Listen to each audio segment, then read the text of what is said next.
नमस्कार. माझ्या 12वी सायन्सच्या विद्यार्थी मित्रांनो, मी प्राध्यापक अभिजित साळुंखे तुमचं ज्ञानगंगा एज्युकेशनमध्ये सहर्ष स्वागत करत आहे. लास्ट लेक्चरला आपण काय पाहिलं? Some basic concept of chemistry. त्याच्या रिगार्डिंग आपण काय की सम कन्सेप्ट पाहिला आणि त्याच्याबरोबर काय पाहिले? त्याचे न्यूमेरिकल्स पाहिले. MST CETमध्ये ज्या पद्धतीचे क्वेश्चन येतात त्या पद्धतीचे क्वेश्चन्स आपण लास्ट लेक्चरमध्ये काय केले? कंप्लीट केले. या दोन्ही लेक्चरची लिंक तुम्हाला या व्हिडिओच्या डिस्क्रिप्शनमध्ये दिली जाईल. आज आपल्याला याचा पुढचा टॉपिक बघायचा आहे. तो बघायचा आहे स्ट्रक्चर ऑफ ॲटम. काय बघायचं आपल्याला? Structure of item. 2 नंबरचा टॉपिक आहे स्ट्रक्चर ऑफ ॲटम. तर स्ट्रक्चर ऑफ ॲटममध्ये तर आपल्याला माहिती आहे ॲटम आणि ॲटम नंतर काय तयार होतं? तर तयार होतं सब ॲटम. तर सब ॲटम कोणकोणते आहेत? तर आपल्याला पाहायचे आहेत सब ॲटम आणि त्याची डिस्कवरी कोणी केली आणि कशी झाली. बघा सब ॲटम, ॲटमचे सब ॲटम 3 पडले. कोणकोणते आहेत? एक आहे प्रोटॉन.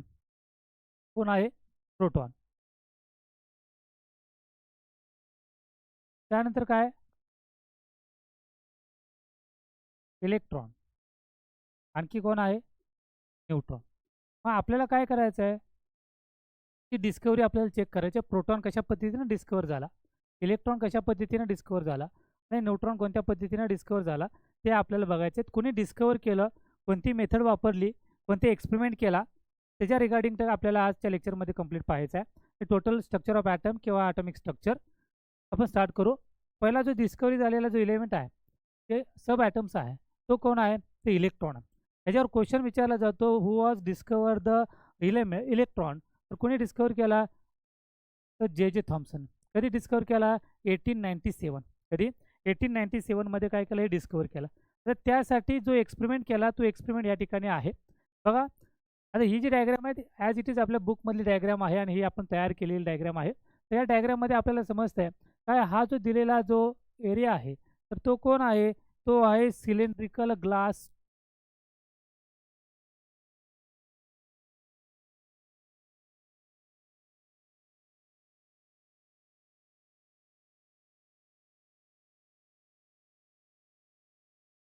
ते काय आहे?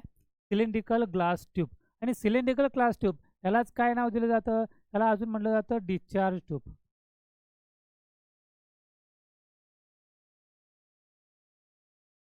सिलेंड्रिकल ग्लास ट्यूब किंवाच काय त्याला म्हटलं जातं?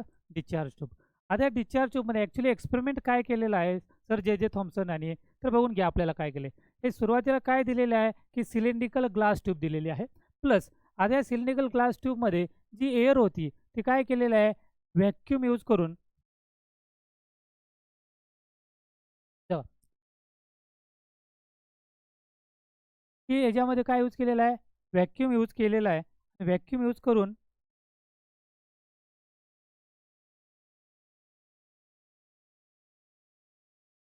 ओके ह्याच्यातून सगळा व्हॅक्यूम आधी काय केला? रिमूव्ह केला. म्हणजे ह्याच्यामध्ये जी असणारी एअर होती ती एअर ॲक्च्युली काय केली? रिमूव्ह केली. आणि रिमूव्ह केल्यानंतर ह्याच्यामध्ये जो आपला पाहिजे असा इनर्ट गॅस काय केला? फिलअप केला. बघा एक्सपेरिमेंट आधी नीट समजून घ्या, मग आपल्याला ह्याच्या रिगार्डिंग कोणते क्वेश्चन्स येतील ते आपण समजून घेणार आहोत. तर बघा पहिल्यांदा काय केलं? हे ती पहिली जी ट्यूब दिलेली आहे ही काय आहे? डिस्चार्ज ट्यूब किंवा तेच कसे आहे? ते सिलेंड्रिकल ग्लास ट्यूब आहे. त्यालाच डिस्चार्ज ट्यूब म्हटलं जातं. त्या सिलेंड्रिकल ग्लास ट्यूबमधली जी एअर आहे ती पहिल्यांदा काय केलं? व्हॅक्यूम पंप यूज करून त्यातली सगळी एअर काय केली? रिमूव्ह केली. रिमूव्ह केल्यानंतर त्याच थ्रू ह्याच्यामध्ये काय केलं? जो आपल्याला जो गॅस लागणार आहे इनर्ट गॅस म्हणजे हेलियम असेल, निऑन असेल, आर्गॉन असेल, ह्याच्यापैकी एक गॅस त्या काय केला? ट्यूबमध्ये काय केलं? फिलअप केला. ओके पुढं समजून घ्या. त्यानंतर त्यामध्ये काय केलं? हे सर्किट कंप्लीट केलेलं आहे. या ठिकाणी कॅथोड आहे, या ठिकाणी काय दिलेला ॲनोड आहे. तर कॅथोड म्हणजे आता ह्या ठिकाणी काय केलेलं आहे की एक सर्किट कंप्लीट केलेलं आहे बाय युजिंग द काय? जनरेटर. तर कोणते जनरेटर वापरलेलं आहे? तर हाय व्होल्टेज जनरेटर. कोणतं जनरेटर वापरलेलं आहे? High voltage. तर याचं व्होल्टेज जर पाहिलं आपल्याला एक्सपेरिमेंटमध्ये दिलेलं आहे तर ते किती दिलेलं आहे? 10,000 व्होल्ट. किती दिलेलं आहे? 10,000 व्होल्ट. म्हणजे हाय व्होल्टेज काय केलेलं आहे? जनरेटर आपल्याला प्रोव्हाइड केलेलं आहे. त्यामुळं काय तयार होणार आहे? हाय व्होल्टेज तयार होणार आहे. आणि जी प्रेशर जो आपण क्रिएट करणार आहे या सिलेंड्रिकल ग्लास ट्यूबमध्ये तो प्रेशर काय असेल? लो असेल. लक्षात ठेवा की एक्सपेरिमेंट करत असताना जे थॉम्सननं काय केलेलं आहे की याच्यामध्ये लो प्रेशर क्रिएट केला आहे. काय केलेलं आहे? Low pressure. कसा क्रिएट केला? त्यातली एअर काय केली? रिमूव्ह केली. आणखी त्याच्यामध्ये काय केला? आर्गॉन गॅस किंवा कोणताही इनर्ट गॅस त्याच्यामध्ये फिलअप केला. दुसरं ह्याच्यामध्ये काय केलेलं आहे की जनरेटर जी इलेक्ट्रिसिटी किंवा व्होल्टेज प्रोव्हाइड केलेलं आहे, त्यासाठी आपण हाय व्होल्टेज जनरेटर वापरले. कोणतं वापरलेलं आहे? High voltage generator. किती व्होल्टेज आहे त्याचं? तर ते आहे 10,000 व्होल्ट. किती आहे ते? 10,000 व्होल्ट. ओके. आता या ठिकाणी साईज काय आहे? निगेटिव्ह साईड म्हणजे कॅथोडवर चार्ज काय या ठिकाणी? निगेटिव्ह चार्ज आहे आणि ॲनोडवर चार्ज काय या ठिकाणी? पॉझिटिव्ह चार्ज आहे. आणि अशा पद्धतीनं काय केलं? इलेक्ट्रिसिटी चार्ज सर्किट चालू केलं, ऑन केलं. ऑन केल्यानंतर त्यांच्या असं लक्षात आलं, की कॅथोडपासून काही पार्टिकल हे काय होतात? ट्रॅव्हल होतात. ते कुणाच्या दिशेने? ॲनोडच्या दिशेने. कोणाच्या दिशेने? ॲनोडच्या दिशेने. म्हणजेच काय? तर स्ट्रीम ऑफ पार्टिकल लक्षात घ्या. हे जातात. याचा अर्थ काय? तर पार्टिकल काय होतात? तर स्ट्रीम ऑफ अ पार्टिकल.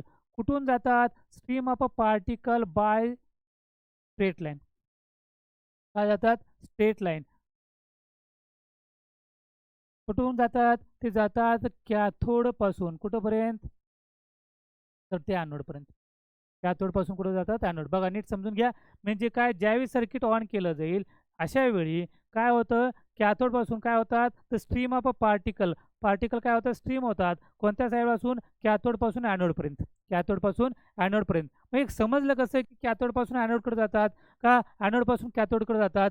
तर जी आपल्याला दिलेली काय आहे? तर डिस्चार्ज ट्यूब आहे. तर डिस्चार्ज ट्यूब म्हणजे हा जो पार्ट आहे, याचा शेवटचा जो लेयर आहे, तो लेयर आपण काय केलेला आहे? किंवा जे थॉम्पसननं काय केलेलं आहे? तर झिंक सल्फाईडचा तयार केलेला आहे. काय केलेलं आहे? किंवा लेयर दिलेला आहे. कोणता दिलेला आहे? झिंक सल्फाईडचा. मग ज्यावेळी काय केला जाईल? झिंक सल्फाईडचा लेयर तयार केला जाईल, त्यावेळी ज्यावेळी हे पार्टिकल स्ट्रीम होतात. काय होतात? पार्टिकल स्ट्रीम होतात. त्यावेळी ते पार्टिकल ज्यावेळी या ॲनोडवर स्ट्राईक होतील, स्ट्रीम याच्यावर काय होतील? स्ट्राईक होईल. त्यावेळी ग्रीन कलरची लाईट प्रोड्यूस होत होती. कोणत्या कलरची? ग्रीन कलरची. बघा या ठिकाणी दिलेलं आहे. म्हणजे लाईट काय होतं? ग्रीन कलरची. ते कुठं होत होते? तर ॲनोड पोझिशनला. कोणत्या पोझिशनला? ॲनोड पोझिशनला. कॅथोडला तयार होत होती का? तर नाही. म्हणजे याचाच अर्थ जे रेज तयार होतात किंवा जे पार्टिकल ट्रॅव्हल होतात, ते कुठून कुठं ट्रॅव्हल होतात? तर ट्रॅव्हल होतात कॅथोडपासून कुठं? ॲनोडपर्यंत. त्यानंतर एक्सपेरिमेंट काय केला त्याने? तर त्या एक्सपेरिमेंटमध्ये त्याच्यामध्ये या ठिकाणी काय केलं? मॅग्नेटिक फील्ड क्रिएट केलं किंवा कोणतं फील्ड केलं? इलेक्ट्रिकल फील्ड तयार केलं. म्हणजे काय? जे पार्टिकल आहेत ते समजा या ठिकाणी आपण चार्ज केला असेल, इथं पॉझिटिव्ह असेल आणि इथं निगेटिव्ह असेल, तर मग काय होतं? तर हे निगेटिव्ह पार्ट काय होतात? त्या साईडला जे पॉझिटिव्ह साईड आहेत, त्या साईडला काय होतील? असे ट्रॅव्हल झाल्यासारखे दिसतात. काय होतं ते? त्या साईडला ट्रॅव्हल झाल्यासारखे दिसतात. म्हणजे आपल्याला हे समजतंय की काय झालेलं आहे, की कोणाचं डिस्कव्हरी केलेली आहे? तर निगेटिव्ह चार्ज. निगेटिव्ह चार्ज आपण काय म्हणलं? तर ही सगळी चार्ज आहेत म्हणजे कॅथोड चार्ज काय? निगेटिव्ह चार्ज आहे आणि तो कुठं ट्रॅव्हल होतोय? ॲनोडवर. म्हणजे चार्ज काय आहे? Positively charge. म्हणजे negatively charge particle positively charge पार्टिकलकडे काय होतात? ट्रॅव्हल होतात. हे आपल्याला समजलं कशावरून? तर आपण ह्याचा जो लेयर तयार केला होता, तो लेयर काय आहे? झिंक सल्फाईडचा. कशाचा आहे? झिंक सल्फाईडचा.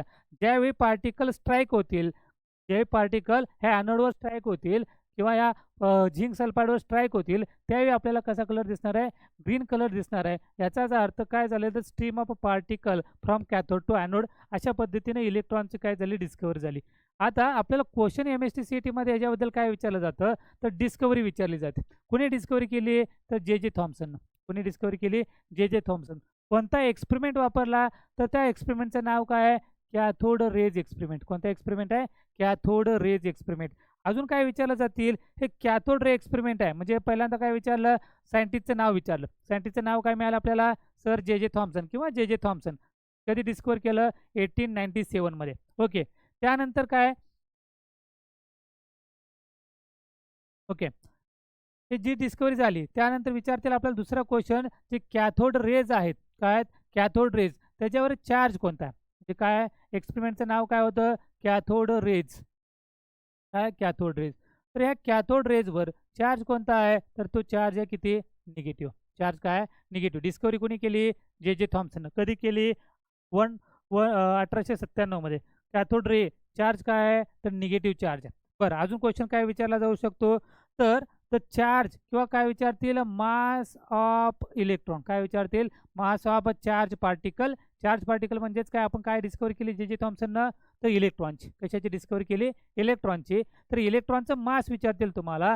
तर मास ऑफ इलेक्ट्रॉन इज काय? तर mass of electron is lighter than. किती लाइटर दॅन? तर 1837 लाइटर दॅन. कशापेक्षा? Lighter than mass of hydrogen. Mass of hydrogen. म्हणजे हायड्रोजनच्या मासपेक्षा कितीनं लायटर आहे ते 1837 टाइम्स 37 टाइम्स लायटर दॅन काय हायड्रोजन. हे 3-4 क्वेश्चन तुम्हाला विचारले जाऊ शकतात CET मध्ये. डिस्कवरी कोणी केली, कॅथोड रे एक्सपेरिमेंट काय काय वापरलं, डिस्चार्ज ट्यूब, त्यानंतर त्याच्यावर चार्ज काय तर निगेटिव्ह चार्ज आहे, त्यानंतर मास ऑफ इलेक्ट्रॉन तुम्हाला विचारतील याच्यामध्ये. तर मास ऑफ इलेक्ट्रॉन काय आहे 1837 times lighter than the mass of hydrogen. या पद्धतीचे क्वेश्चन्स तुम्हाला काय झाले विचारले जातील. ओके, तर नेक्स्ट एक्सपेरिमेंट आपल्याला बघायचं आहे. बघा काय केलेलं आहे, डिस्कवरी ऑफ प्रोटॉन. कुणी डिस्कवर केला तर discovery of proton that is Ernest Rutherford. Actually 2 नावं येतात आपल्याला, एक गोल्डस्टेन येतं आणि काय येतं अर्नेस्ट रुदरफोर्ड. हे दोन्ही नावं येतात म्हणजे डिस्कवरी ऑफ प्रोटॉनमध्ये. आता डिस्कवरी ऑफ प्रोटॉन, आता अर्नेस्ट रुदरफोर्डनं डिस्कवरी काय केली तर जो सोर्स वापरला या ठिकाणी तो सोर्स काय करतो तर अल्फा पार्टिकलचं बंबारमेंट करतो. कोणाचं करतो, अल्फा पार्टिकलचं बंबारमेंट. बघा म्हणजे इथून जे पार्टिकल बाहेर पडणार आहेत ते पार्टिकल कोणते असतील, अल्फा पार्टिकल. काय असतील, अल्फा पार्टिकल. तर अल्फा पार्टिकलचं बंबारमेंट म्हणजे ह्या एक्सपेरिमेंटला अजून म्हटलं जातं काय तर scattering of alpha particle. Scattering of alpha particle म्हणजे हाही क्वेश्चन तुम्हाला विचारला जाईल की रुदरफोर्डनं जो एक्सपेरिमेंट केलेला आहे ते एक्सपेरिमेंटचं नाव काय तर स्कॅटरिंग ऑफ अल्फा पार्टिकल. मग कुणावर केलं ते स्कॅटरिंग ऑफ अल्फा पार्टिकल तर ते केलं गोल्ड फॉईल. आता ही जी फॉईल दिसते आपल्याला, ही फॉईल कोणती आहे तर शीट ऑफ गोल्ड फॉईल. म्हणजे जे अल्फा पार्टिकलचं स्कॅटरिंग केलेलं आहे त्या अल्फा पार्टिकलचं स्कॅटरिंग कुणावर केलेलं आहे त्याने तर गोल्ड फॉईलवर. आता गोल्ड फॉईलवर स्कॅटरिंग केल्यानंतर त्याला काही ऑब्झर्वेशन जाणवले. ते ऑब्झर्वेशन काय तर पहिल्यांदा असंच जाणवलं त्याला की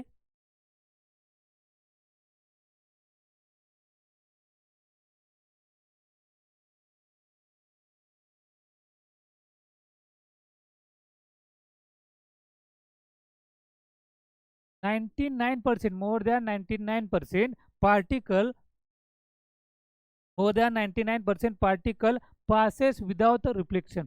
passes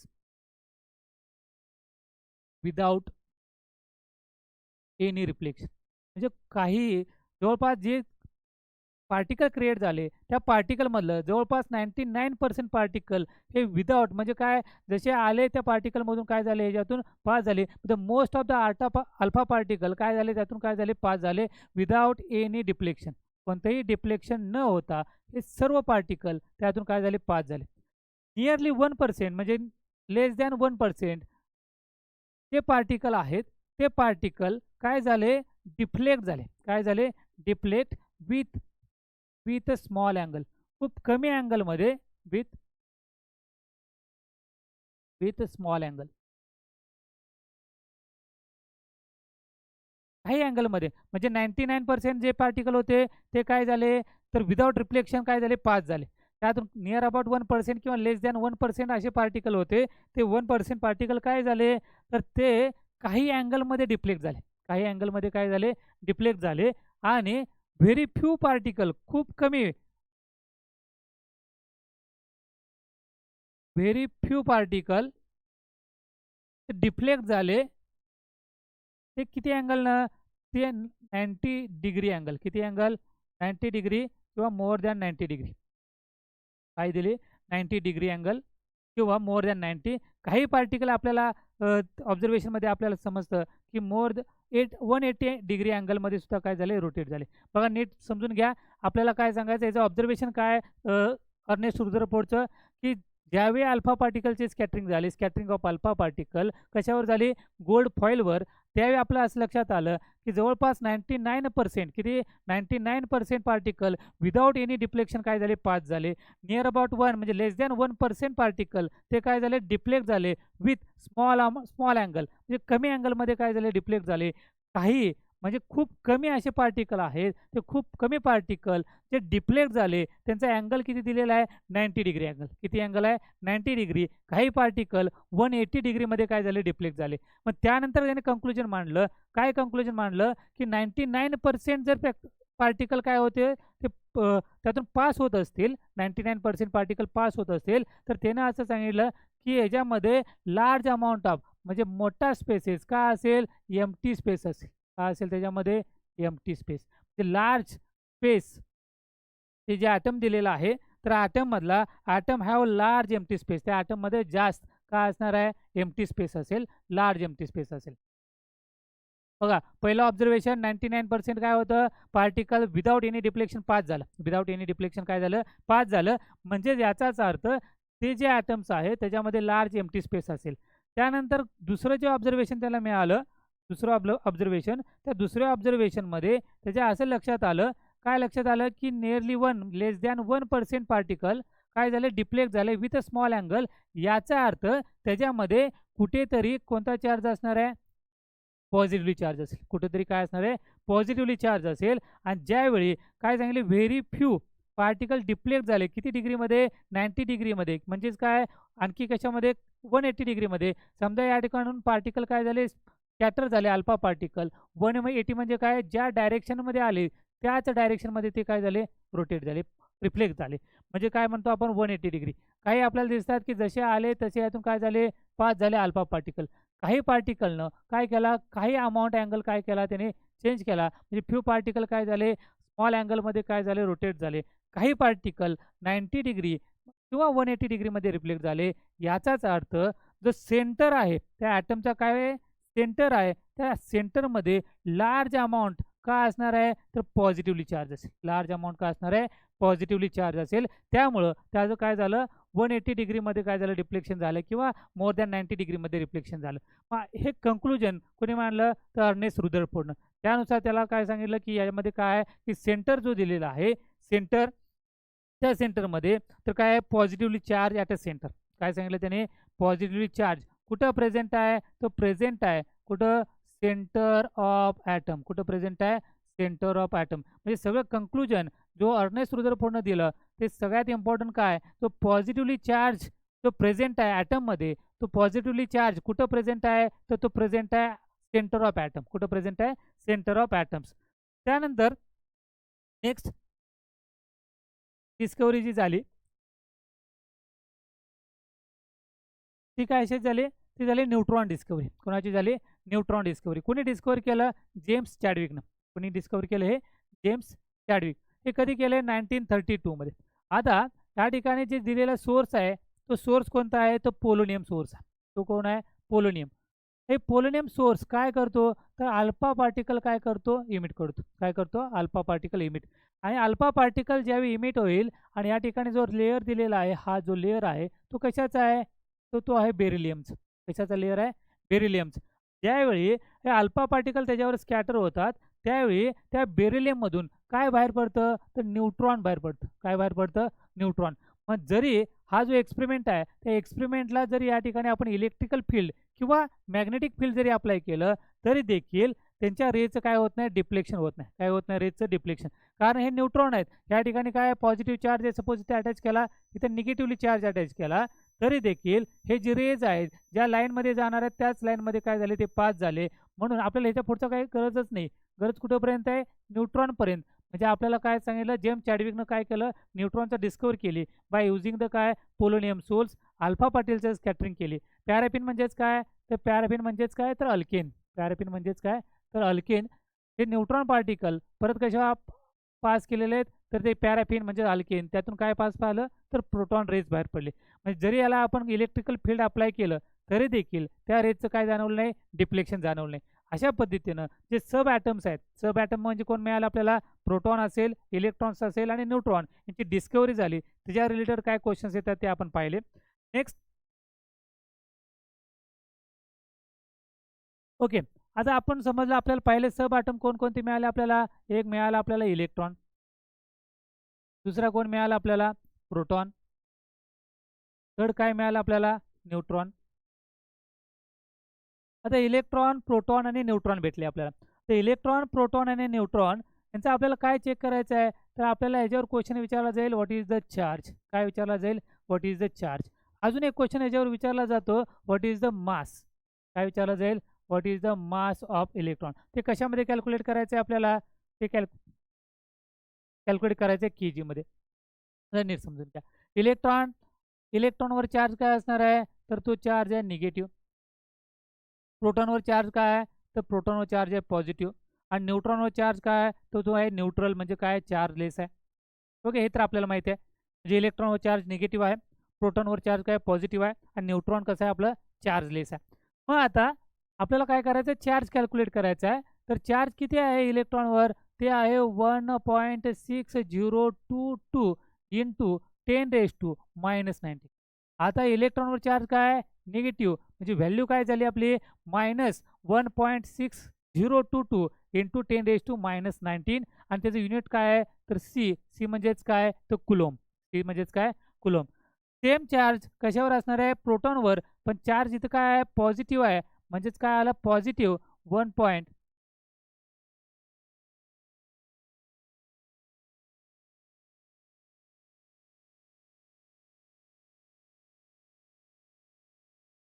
पॉझिटिव्ह 1.6022 इंटू किती 10⁻⁻⁹ कुलोम.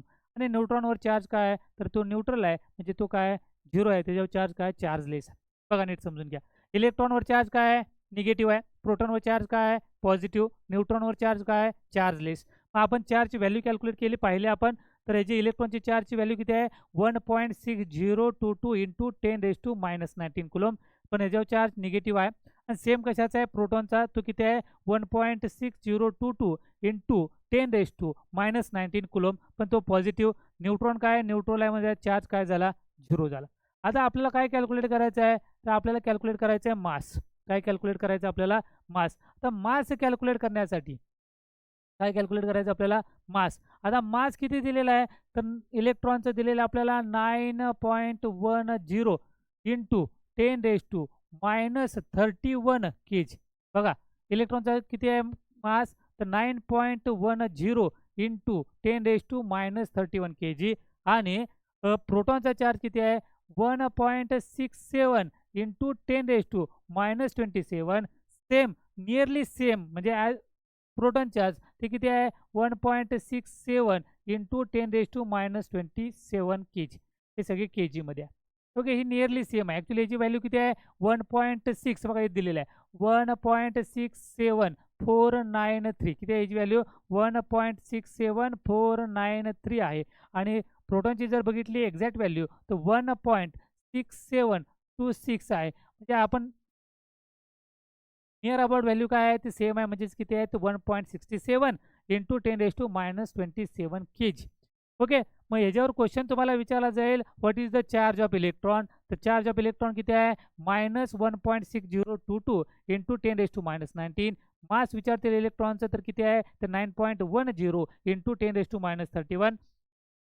किंवा प्रोटॉनचं विचारलं किंवा न्यूट्रॉनचं मास विचारलं तर नियरली सेम आहे. ते किती आहे 1.67 इंटू किती आहे 10⁻⁻27 kg. ओके, नेक्स्ट अजून याच्यामध्ये काय केलं जातं बघा. हां, आपल्याला याच्यामध्ये ॲप्रॉक्सिमेटली मास कॅल्क्युलेट केलं जातं, दॅट इज युनिफाईड मास. तर लक्षात घ्या, तर युनिफाईड मास आपण पाहिलेलं आहे की कार्बनचं किती आहे ते 1.66 इंटू किती होतं ते 10⁻⁻27 त्याच्यामध्ये ते kg मध्ये. हीच व्हॅल्यू आहे. याचा अर्थ वन युनिफाईड मास म्हणजे किती सांगितलं आपल्याला, one unified mass is equal to किती आहे 1.66 इंटू 10⁻⁻27 kg, जे आपण लास्ट लेक्चरमध्ये पाहिलं. तेच नियर अबाउट ही व्हॅल्यू आहे. याचा अर्थ हे किती झालं नियरली काय झालं 1 झालं. आपल्याला व्हॅल्यू काढायची आहे अप्रॉक्सिमेटली, याचा अर्थ हे नियरली 1 आहे. ही व्हॅल्यू काय झाली नियरली 1 आहे. ह्या दोन्ही व्हॅल्यूपेक्षा बघा कशाचं मास ऑफ प्रोटॉन आणि मास ऑफ न्यूट्रॉनपेक्षा मास ऑफ इलेक्ट्रॉन खूप खूप कमी आहे. म्हणजे किती पॉवर आहे बघा आपली 10⁻31. याचाच अर्थ अप्रॉक्सिमेटली व्हॅल्यू ह्याची किती येणार आहे तर ती येणार आहे 0. अप्रॉक्सिमेटली व्हॅल्यू किती येणार आहे 0. म्हणजे हे 3 पॅरामीटर आपल्याला 100% विचारले जातात. इलेक्ट्रॉनचा चार्ज, प्रोटॉनचा चार्ज किंवा मास किंवा अप्रॉक्सिमेटली मास. हे तीन टाईपचे क्वेश्चन तुम्हाला ह्या पार्टवर तुम्हाला विचारले जाऊ शकतात. चला नेक्स्ट पाहू आपण. ओके, आता पुढचा जो टाईप्स आहे म्हणजे क्वेश्चन विचारला जाईल तो कशावर तुम्हाला आयसोटोप, आयसोबार आणि आयसोटोन. 3 सिंपल. ह्याच्यामध्ये लक्षात ठेवायची पण ट्रिक्स आपल्याला सोपी आहे. पहिल्यांदा काय बघायचे तर आपल्याला आयसोटोप. काय बघायचं आपल्याला आयसोटोप्स. ओके, आयसोटोप बघायचं. आयसोटोप म्हणजे काय, आयसोटोप म्हणजे काय पाहिजे सेम ॲटॉमिक नंबर पाहिजे. काय पाहिजे याच्यामध्ये आयसोटोप म्हणजे same atomic number. Same atomic number. मग same atomic number, atomic number same म्हणजेच कुठलाच नंबर सेम आहे? ॲटॉमिक नंबर म्हणजेच काय? तर प्रोटॉन नंबर काय असणार आहे? सेम असेल. काय असेल? प्रोटॉन नंबर काय असणार आहे आपला? सेम असेल. बघा, ॲटॉमिक नंबर काय आहे? सेम आहे. याचाच अर्थ त्याच्यामध्ये प्रोटॉन नंबर काय असणार आहे? तर प्रोटॉन नंबर पण काय असणार आपला? सेम असेल. Protons number. आता काय डिफरंट आहे? तर डिफरंट आहे याच्यामधला इलेक्ट्रॉन नंबर. काय डिफरंट आहे याच्यामध्ये? Electron number. अजून काय डिफरंट आहे याच्यामध्ये? सॉरी, बघा, आयसोटोपमध्ये काय म्हणलं? सेम ॲटॉमिक नंबर म्हणलं. प्रोटॉन नंबर काय त्याच्यामध्ये? सेम आहे. काय चेंज आहे? तर चेंज आहे मास नंबर. काय चेंज आहे याच्यामध्ये? मास नंबर चेंज आहे. अजून काय चेंज आहे? तर चेंज आहे न्यूट्रॉन नंबर. कुठला आहे? Neutron number. म्हणजे सिंपल लक्षात ठेवायचं काय? आयसोटोपमध्ये काय सेम आहे? तर ते प्रोटॉन नंबर सेम आहे. आयसोटोपमध्ये काय सेम आहे? प्रोटॉन नंबर सेम आहे. आणि बाकीचं मास नंबर असेल किंवा न्यूट्रॉन नंबर हे दोन्ही काय आहे? डिफरंट आहे. बघा या ठिकाणी आयसोटोप दिले. आयसोटोपमध्ये काय सांगितलंय? ॲटॉमिक नंबर काय आहे? सेम आहे. म्हणजेच काय? नंबर ऑफ प्रोटॉन काय असतील? सेम असतील. नंबर ऑफ इलेक्ट्रॉन काय असणार आहे? सेम असेल. प्रोटॉन नंबर सेम असेल. याचा अर्थ इलेक्ट्रॉन नंबर काय असणार आहे? सेम असेल. Position in the periodic table पण काय असणार आहे? सेम असेल. आणि केमिकल प्रॉपर्टी पण काय असणार आहे आपली? सेम असेल. म्हणजे बघा, आपल्याला लक्षात फक्त एवढंच ठेवायचं आहे. काय ठेवायचं आहे? तर number of proton same. Number of proton is equal to number of electron. Number of proton is equal to काय असणार आहे? नंबर ऑफ इलेक्ट्रॉन असतील. याचा अर्थ नंबर ऑफ प्रोटॉन जर सेम असेल तर नंबर ऑफ इलेक्ट्रॉन सेम असतील. नंबर ऑफ इलेक्ट्रॉन सेम असेल याचा अर्थ इलेक्ट्रॉनिक कॉन्फिगरेशन पण काय असणार आहे? सेम असेल. इलेक्ट्रॉनिक कॉन्फिगरेशन पण सेम असेल. म्हणजे बघा, लक्षात फक्त एकच ठेवायचं आहे, नंबर ऑफ प्रोटॉन. तर नंबर ऑफ प्रोटॉन म्हणजेच काय? तर number of electron. Number of proton म्हणजेच काय? तर नंबर ऑफ इलेक्ट्रॉन. आणि नंबर ऑफ इलेक्ट्रॉन म्हणजेच काय? तर इलेक्ट्रॉनिक कॉन्फिगरेशन पण काय असणार आहे आपलं? सेम असेल. इलेक्ट्रॉनिक कॉन्फिगरेशन सेम असेल याचा अर्थ पिरियोडिक टेबलमध्ये ज्या ठिकाणी तो प्लेस झालेला आहे त्याची पोझिशन पण काय असणार आहे? फिक्स असेल. त्याचबरोबर त्याच्या केमिकल प्रॉपर्टी पण काय असणार आहेत? सिमिलर असेल. त्या केमिकल प्रॉपर्टी काय असेल? सिमिलर. एक एक्झाम्पल बघू आपण आयसोटोपचं.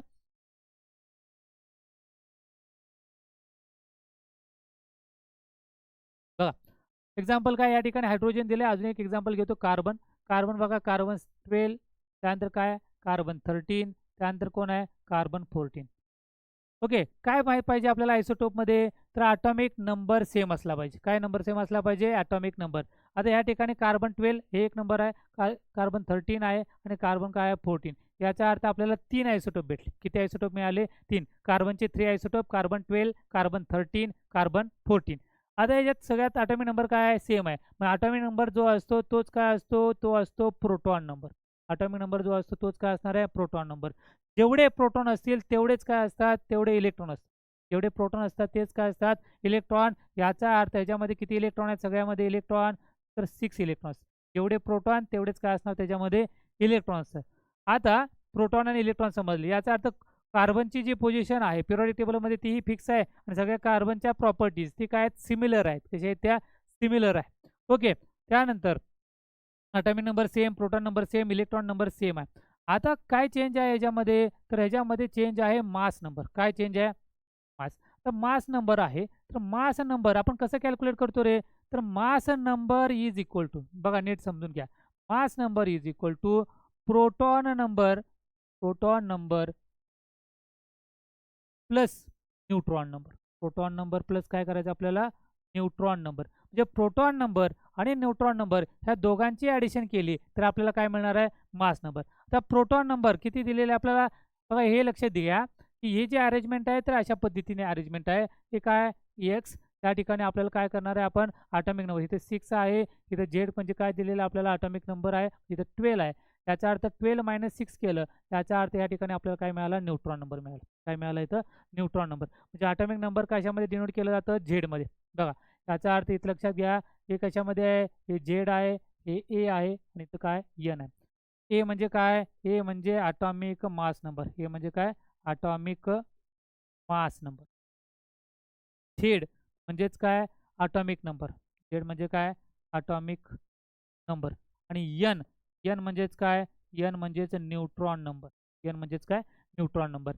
मग आता आपण आयसोटोपमध्ये बघितलं की काय सेम पाहिजे, प्रोटॉन नंबर सेम पाहिजे. म्हणजे कोणती व्हॅल्यू सेम पाहिजे, तर झेडची व्हॅल्यू काय असली पाहिजे, सेम असली पाहिजे. आणि बाकीच्या व्हॅल्यूज ॲटॉमिक मास नंबर इथे किती आहे, 12 आहे. इथे किती आहे, 13 आहे. इथे किती आहे, 14. याचा अर्थ ते काय आहेत, डिफरंट आहे. न्यूट्रॉन नंबर जर कॅल्क्युलेट केलं तर 12 - 6 किती मिळालं आपल्याला, 6. 13 - 6 किती मिळालं आपल्याला, 7. 14 - 6 किती मिळालं आपल्याला, 8. याचा अर्थ 6, 7, 8 हे आपल्याला काय मिळालं, न्यूट्रॉन नंबर मिळाला. 6, 7, 8 काय मिळालं आपल्याला, न्यूट्रॉन नंबर मिळालं. याचा अर्थ आयसोटोप आपण पाहिलं, जर आयसोटोप तुम्हाला ओळखायला दिलं तर लक्षात ठेवायचं यांच्यामध्ये काय सेम असलं पाहिजे, ॲटॉमिक नंबर सेम असला पाहिजे, मास नंबर असला पाहिजे different. Atomic number same, mass number different. चला पुढचा पार्ट बघू आपण. काय बघायचं आपल्याला, आयसोबार.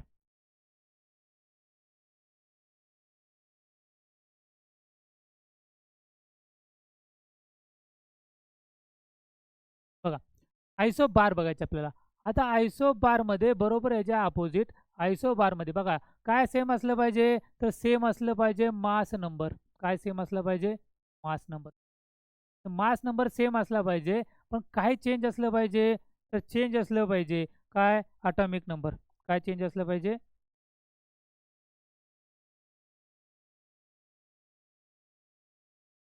ॲटॉमिक नंबर काय असला पाहिजे, चेंज असला पाहिजे. Mass number same, atomic number काय असणार, सेम असेल. ॲटॉमिक नंबर डिफरंट असेल, ॲटॉमिक नंबर डिफरंट. आणखी काय डिफरंट असेल, तर न्यूट्रॉन नंबर डिफरंट असेल. काय असेल, न्यूट्रॉन नंबर डिफरंट. म्हणजे याच्यामध्ये हे सगळं न लक्षात ठेवता जे सेम आहे ते लक्षात ठेवायचं. ॲटॉमिक आयसोटोप बघितलं, आयसोटोप म्हणजे काय आहे, प्रोटॉन नंबर सेम होतं. आयसोटोपमध्ये काय होतं, प्रोटॉन नंबर सेम. आयसोबारमध्ये काय नाव सेम आहे, तर ते आहे मास नंबर. त्याचे एक्झाम्पल बघा, काय दिलेलं आहे बघा, अर्गॉन दिले. काय दिलेलं आहे, अर्गॉन. तर अर्गॉनमध्ये किती दिलेलं आहे या ठिकाणी, 18. त्यानंतर कोण दिलेलं आपल्याला, पोटॅशियम. पोटॅशियमचं किती दिलेलं आहे, 19. त्यानंतर कोण दिलेलं आपल्याला, कॅल्शियम. कॅल्शियम किती आहे आपला, 20. या सर्वांचं जर मास बघितलं तर ते मास किती आहे, 40. किती मास आहे, 40. आता बघा या तिन्ही केसमध्ये म्हणजे इलेमेंट बघा सेम आहे का डिफरंट आहे, तर डिफरंट आहे. बघा इथं काय आहे, आर्गॉन. इथं कोण आहे, के पोटॅशियम. इथं कोण आहे, कॅल्शियम आहे. याचा अर्थ हे तिन्ही इलेमेंट काय आले, डिफरंट आले. आता इलिमेंट त्रिपन्न आले म्हणजे ॲटॉमिक नंबर काय आहेत, डिफरंट. ॲटॉमिक नंबर डिफरंट याचा अर्थ element different. Atomic number different याचा अर्थ न्यूट्रॉन नंबर काय बघा, आपल्याला काय करावं लागेल, 40 - 18 करावं लागेल. त्या ठिकाणी काय करावं लागेल, 40 - 19 करावं लागेल. इथं काय करावं लागेल, 40 - 20 करावं लागेल. याचा अर्थ येणारा न्यूट्रॉन नंबर इथे किती आला, 22 आला. इथे किती आला, 21 आला. इथे किती आला आपल्याला, 20 आला. तर हे न्यूट्रॉन नंबर पण काय मिळाले आपल्याला, डिफरंट मिळाले. म्हणजे आयसोबारमध्ये काय फिक्स आहे, तर फिक्स आहे मास नंबर. काय फिक्स आहे, मास नंबर. बाकी सगळं त्याच्यामध्ये काय राहणार आहे, डिफरंट राहणार आहे. त्यानंतर आपल्याला बघायचं नेक्स्ट काय आहे, आयसोटोन. आयसोटोन आता नावामध्ये यन येते बघा, आयसोटोन. टोन याचा अर्थ यन, याचा अर्थ काय, यन म्हणजे काय सेम असेल, तर ते असेल न्यूट्रॉन नंबर. हे लक्षात ठेवायला सोपा आहे. आयसोटोन, टोन यन आला त्याच्यामध्ये, यन आला याचाच अर्थ ह्याच्यामध्ये काय, नंबर ऑफ न्यूट्रॉन सेम आहेत. काय सेम आहे त्याच्यामध्ये, नंबर ऑफ न्यूट्रॉन्स. बाकी सगळे चेंज असेल, नंबर ऑफ न्यूट्रॉन काय असणार आहेत, सेम असेल. कशामध्ये सांगितलं तुम्हाला, तर आयसोटोनमध्ये. यन आला म्हणजे लक्षात ठेवायला सोपा. आयसोटोन आला म्हणजे काय आला, न्यूट्रॉन नंबर काय आला आपला, सेम आला. बाकी सगळ्या प्रॉपर्टीज त्याच्या काय आला, डिफरंट आला. एक्झाम्पल बघू आपण. तर पहिल्यांदा काय दिलेलं आहे, सिलिकॉन दिलेला आहे. सिलिकॉन किती आहे, 1430. त्यानंतर काय दिलेलं आहे आपल्याला, फॉस्फरस किती दिलेलं आहे आपल्याला, 1531. त्यानंतर काय दिलेलं आहे, सल्फर दिलेला आहे. किती दिलेलं आहे, 16. आणि काय दिलेलं आहे, 32. तर न्यूट्रॉन नंबर कॅल्क्युलेट करायचा आहे, सिंपल आहे. काय अवघड आहे का, आपल्याला माहिती आहे. काय माहिती आहे, ॲटॉमिक मास. काय, atomic mass is equal to काय करतो आपण, इज इक्वल टू काय करणार, प्रोटॉन नंबर. काय करतो, प्रोटॉन नंबर प्लस काय करतो, न्यूट्रॉन नंबर.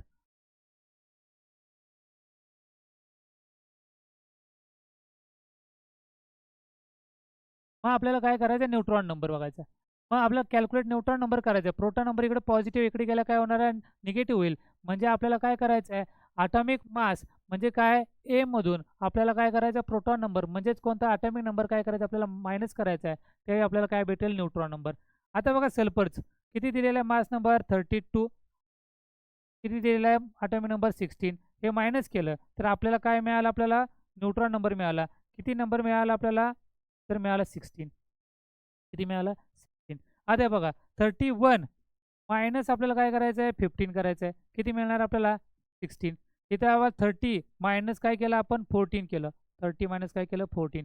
तरी किती मिळालं आपल्याला, 16. या तिन्ही केसमध्ये कोणता नंबर सेम आला आपल्याला, तर न्यूट्रॉन नंबर. कोणता नंबर सेम आला, न्यूट्रॉन नंबर. म्हणजे आपण काय बघतोय, आयसोटोप, आयसोबार आणि आयसोटोन. आता पुन्हा एकदा सांगतो तुम्हाला, काय डिफरंट आहे हे लक्षात ठेवायची गरज नाही. काय डिफरंट आहे हे लक्षात ठेवायची गरज नाही. काय सेम आहे तेवढंच फक्त लक्षात ठेवायचं. म्हणजे आपण पहिला बघितला कोण, आयसोटोप. काय बघितलं आपण, आयसोटोप. काय सेम आला याच्यामध्ये, तर याच्यामध्ये आला ॲटॉमिक नंबर. कोण सेम आला, ॲटॉमिक नंबर. दुसरा बघितला आपण, काय बघितलं, आयसोबार. तर आयसोबारमध्ये काय सेम आला, तर तो आला मास नंबर. काय आला, मास नंबर. आणि थर्ड बघितला, काय बघितला, आयसोटोन. तर ह्याच्यामध्ये एन आहे, याचा अर्थ याच्यामध्ये काय सेम आला, तर न्यूट्रॉन नंबर. जे सेम आहे ते लक्षात ठेवायचं. जे सेम आहे ते लक्षात ठेवायचं, बाकी ऑटोमॅटिक लक्षात ठेवायचं. म्हणजे हे सेम आहे लक्षात ठेवलं की बाकी काय नाही, ॲटॉमिक नंबर सेम आहे. याचा अर्थ काय सेम नाही, तर बाकीचा मास नंबर सेम नाही. काय नाही, मास नंबर. अजून काय सेम नाही, तर न्यूट्रॉन नंबर. आयसोबारमध्ये काय सेम आहे, तर मास नंबर सेम आहे. याचा अर्थ ॲटॉमिक नंबर आणि न्यूट्रॉन नंबर सेम नाही. आणि आयसोटोनमध्ये काय सेम आहे, न्यूट्रॉन नंबर सेम आहे. याचा अर्थ ॲटॉमिक नंबर आणि मास नंबर काय असणार आहे, डिफरंट असेल. तर अशा पद्धतीने तुम्हाला लक्षात ठेवायचं आहे. काही वेळा तुम्हाला MSc क्वेश्चन पेपरमध्ये काय विचारतील, calculate the proton number, calculate the neutron number किंवा कॅल्क्युलेट द मास नंबर. हे कॅल्क्युलेट करायला देखील याच्यावर क्वेश्चन विचारले जातात. ते मग लक्षात ठेवायचं आपल्याला कसे कॅल्क्युलेट करायचे. Okay, next. ओके, तर series of emission of spectral line from hydrogen. आता हे लक्षात ठेवायचं आहे म्हणजे काय, तर हे सिरीजची नावं लक्षात ठेवायचे. काय आहे, लायमन.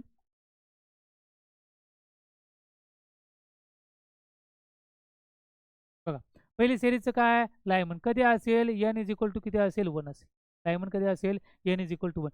म्हणजे काय, ॲट इन्फिनिटी. म्हणजे कुठून तो ड्रॉप झालेला आहे बघा, इथून इन्फिनिटी पासून आला का, N6 पासून आला का, म्हणजे infinity, N is equal to infinity, आणि तो ड्रॉप झाला एन इज इक्वल टू 1. कोणत्या पोझिशनमध्ये आला, एन इज इक्वल टू 1. याचा अर्थ त्या सिरीजचं नाव काय झालं, लायमन सिरीज झालं. कुठून आला, 3 मधून 2 आला किंवा इन्फिनिटीमध्ये 2 आला. 2 आला याचाच अर्थ कुठं आला, 2 मध्ये, याचा अर्थ तो बालमन सिरीज असेल. 3 आला तर तो पाचन असेल. 4 असेल तर काय असेल, ब्रॅकेट असेल. 5 असेल तर तो काय असणार आहे, फंड असेल. आणि 6 असेल तर हॅम्प्री असेल. म्हणजे हे तुम्हाला लक्षात ठेवायचं. म्हणजे एन इज इक्वल टू 1 असेल तर लायमन, 2 असेल तर बाल्मर, 3 असेल तर पाचन, 4 असेल तर ब्रॅकेट, 5 असेल तर काय, फंड. ही नावं फक्त लक्षात, सिक्वेन्स लक्षात ठेवायचं आहे. त्यानुसार याच्यावर तुम्हाला काय येतील, MCQ येतील. नेक्स्ट. ओके, आता याच्यामध्ये क्वांटम नंबर दिलेले आहेत. तर क्वांटम नंबर किती आहेत, तर 4 आहेत. कोणकोणते आहेत, तर क्वांटम नंबर 4 पहिला आहे तो प्रिन्सिपल क्वांटम नंबर आहे. कोण आहे तो, प्रिन्सिपल क्वांटम नंबर.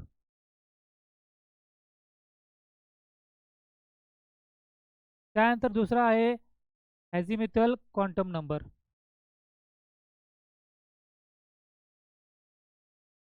थर्ड आहे magnetic quantum number.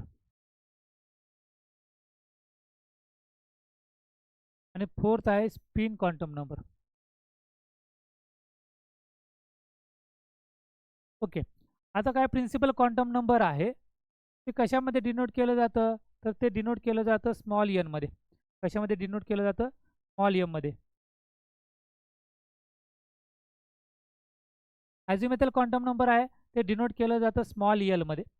Magnetic quantum number denote केलं कशामध्ये, तर स्मॉल एम मध्ये. आणि स्पिन क्वांटम नंबर कशामध्ये डिनोट केलं जातं, तर एस मध्ये.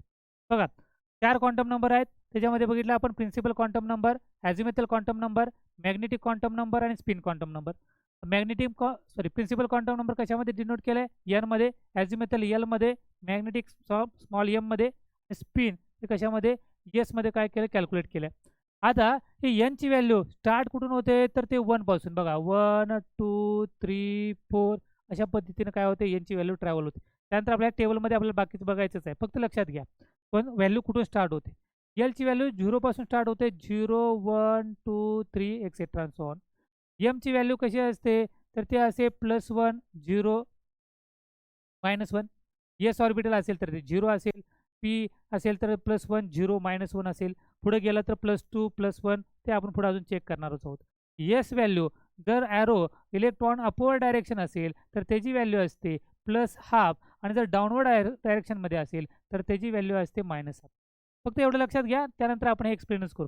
4 क्वांटम नंबर आहेत. Principal quantum number, azimuthal quantum number, त्यानंतर मॅग्नेटिक क्वांटम नंबर आणि स्पिन क्वांटम नंबर. ओके, एनची व्हॅल्यू स्टार्ट होते 1 2 3 4, एलची 0 पासून स्टार्ट होते. त्यानंतर एमची किती असेल, एस ऑर्बिटल असेल तर 0, त्यानंतर पी असेल तर काय असेल +1 0 -1 आणि पुढे गेलात की +2 +1 0 -1 -2 त्या पद्धतीनं आहे. स्पिन क्वांटम नंबरचे 2 व्हॅल्यू फिक्स आहे. एक असेल +½ आणि दुसरी काय असते -½ अपवर्ड डायरेक्शन असेल तर +½ आणि डाउनवर्ड डायरेक्शन असेल तर ते काय असणार आहे -½ असेल. ओके, आता हे n is equal to value दिलेले आहेत, आपण प्रोव्हाइड केलेले आहेत. n इज इक्वल टू काय असेल 1 असेल. आता नीट लक्षात घ्या.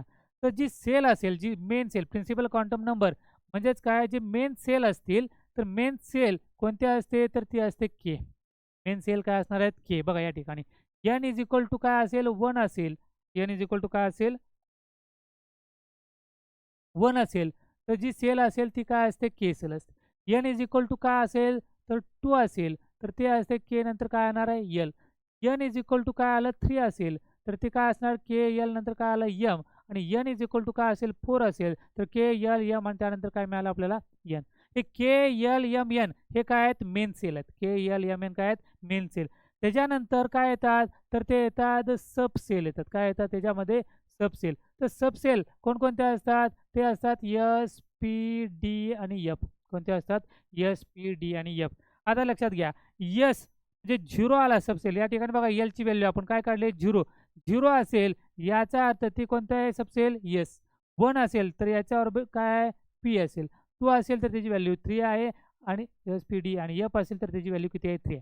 म्हणजे बघा मेन सेल स्टार्ट होतात पासून 1 पासून. 1 असेल तर के, 2 असेल तर एल, त्यानंतर 3 असेल तर एम आणि 4 असेल तर एन. सबसेल जे चालू होतात ते एस पासून चालू होतात S P D F. Value किती आहे त्याची 0 1 2 3 असते. बघा या ठिकाणी दिलेला या के इज टू किती मिळालं एन इज इक्वल टू 1 काय मिळालं आपल्याला के सेल.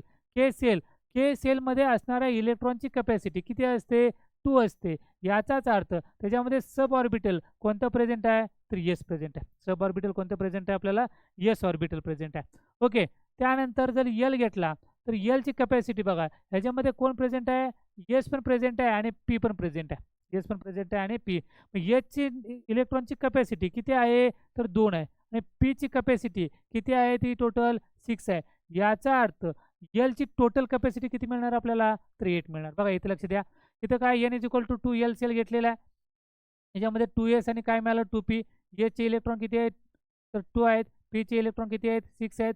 टोटल इलेक्ट्रॉन किती झाले 8 झाले.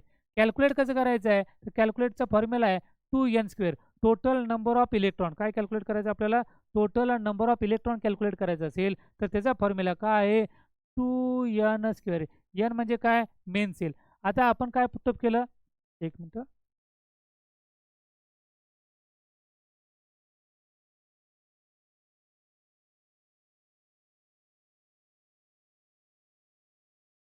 Okay,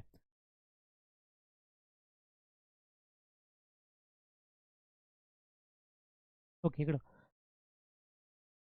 number of electron total number of electron सुद्धा तुम्हाला कॅल्क्युलेट करण्यासाठी क्वेश्चन विचारला जाऊ शकतो. आता आपण काय बघितलं याच्यामध्ये प्रिन्सिपल क्वांटम नंबर वगैरे हे सगळं पाहिलं. आता ह्या केसमध्ये की एन इज इक्वल टू काय घेतलं 1 घेतलं. Total number of electron present in a cell असं जर विचारला क्वेश्चन तर त्याचा फॉर्म्युला आहे 2n². N is equal to तर केचे कॅल्क्युलेट करायचे आहे तर केची व्हॅल्यू किती दिलेली आहे केची व्हॅल्यू 1 आहे. याचा अर्थ 2 इंटू काय करणार आपण 1चा स्क्वेअर. याचा अर्थ 2 व्हॅल्यू किती मिळाले आपल्याला 2 म्हणजे के मध्ये किती इलेक्ट्रॉन फिलअप होतात तर 2 फिलअप होतात. त्यानंतर आपण एलची कॅल्क्युलेट करा. के नंतर एलची व्हॅल्यू किती दिलेली आपण एल इज इक्वल टू किती आहे एन इज इक्वल टू 2 म्हणजे काय येणार आहे 2 इंटू काय मिळणार आहे 2चा स्क्वेअर. म्हणजेच काय मिळालं 2 इंटू काय मिळालं आपल्याला 4. टोटल किती मिळालं 8. म्हणजे केची कॅपॅसिटी मिळाली आपल्याला किती इलेक्ट्रॉन मिळाले के मध्ये 2 इलेक्ट्रॉन आहेत आणि एल मध्ये किती इलेक्ट्रॉन मिळाले आपल्याला 8 इलेक्ट्रॉन मिळाले.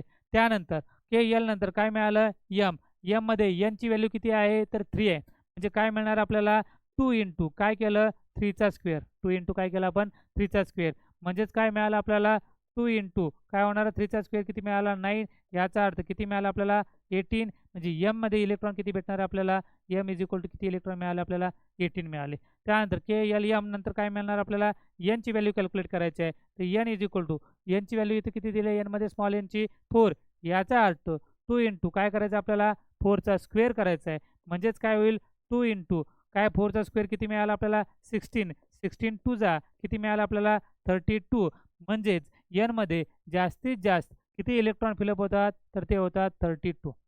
ओके, अशा पद्धतीने तुम्हाला टोटल नंबर ऑफ इलेक्ट्रॉन सुद्धा कॅल्क्युलेट करता येतील. त्याचा फॉर्म्युला काय दिलेला 2n स्क्वेअर आहे. बघा यात हा सगळा चार्ट जे क्वांटम नंबर आपण पाहतोय ते 4 क्वांटम नंबर आहे. त्याच्यामध्ये principal quantum number, azimuthal quantum number, magnetic quantum number आणि स्पिन क्वांटम नंबर. ओके, त्यानंतर मग पहिला आपण एनची व्हॅल्यू कशी चालू होते 1 2 3 4, 1 याचा अर्थ के एल, 2 म्हणजे काय के एल एम आणि एन. त्यानंतर काय पहिला ॲझिमुथल क्वांटम नंबर, त्याला सबसिडियरी क्वांटम नंबर म्हटलं जातं. त्याची स्टार्ट होते 0 ते n-1. बघा हे थोडंसं लक्षात घ्या, ते स्टार्ट होते 0 पासून ते कुठंपर्यंत आहे ते n-1. आता n इज इक्वल टू किती आहे 1 आहे, याचाच अर्थ ह्याच्यामध्ये किती असेल सबसिडी ऑफ ते किती आहे, फक्त एल इज इक्वल टू किती मिळणार आपल्याला 0 मिळणार. जर n इज इक्वल टू 2 असेल, n इज इक्वल टू काय असेल 2 असेल, तर स्टार्ट कुठून झालं तर 0 पासून स्टार्ट कुठून झालं 0, कुठंपर्यंत आहे n-1. n किती आहे 2, म्हणजे 2-1, म्हणजे ह्याच्यामध्ये 2 येथील एल, एक काय मिळाला आपल्याला 0 मिळाला आणि दुसरं काय मिळालं आपल्याला 1, म्हणजे ह्याच्यामध्ये कोणते ऑर्बिटल मिळाले 2s आणि 2p. त्यावेळी आपल्याला n इज इक्वल टू 3 असेल, याचा अर्थ स्टार्ट कुठून झाला 0, 3-1 म्हणजे कुठंपर्यंत आहे 2 पर्यंत, म्हणजे 0 असेल 1 असेल आणखी काय असेल 2 असेल, म्हणजे एल इज इक्वल टू 0 मिळाला, एल इज इक्वल टू 1 मिळाला आणि एल इज इक्वल टू काय मिळाला आपल्याला 3 मिळाला. त्यानंतर आपल्याला बघायचं आहे मॅग्नेटिक क्वांटम नंबर या ठिकाणी दिलेला आहे. पिन क्वांटम नंबर फिक्स आहे, एक तर प्लस हाफ असेल नाहीतर काय असणार आहे मायनस हाफ असेल. तिथं काय दिले value of M, value of M आता एक थोडंसं बघून घ्या कसं कॅल्क्युलेट करायचं आहे जर क्वेश्चन विचारलाच.